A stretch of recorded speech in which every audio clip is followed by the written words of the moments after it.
আসসালামু আলাইকুম। সবাই কেমন আছেন? আশা করি ভালো আছেন। আমরাও আলহামদুলিল্লাহ সবাই ভালো আছি। ভিডিও দেখে বুঝতেই তো পারতেছেন কি রান্না করতে চাইতেছি। খিচুড়ি, মুরগির মাংস দিয়ে। আগে আমাদের আম্মুরা কি করতো, খালি চাউল আর ডাল দিয়ে রান্না করে দিত, এমনি খাওয়াইয়া যেত।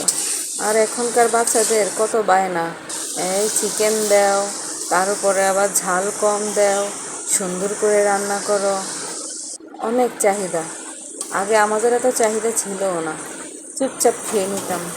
আর এখনকার বাচ্চাদেরকে এত কিছু দেওয়ার পরেও তাও খাইতে চায় না, কত যুদ্ধ করা লাগে তাদের খাওয়া নিয়ে। আমার বাচ্চাদের খুব পছন্দ খিচুড়ি, এই জন্য সপ্তাহে একবার হলেও রান্না করা হয় ওদের জন্যই। কি করার, বাচ্চারা তো চায় না, সাথে আবার বেগুন ভাজা, অন্য কিছু খাইতেই চায় না। আপনাদের বাচ্চারা কি খায়, কি পছন্দ করে, কমেন্ট বক্সে একটু জানাবেন। ভিডিওটি ভালো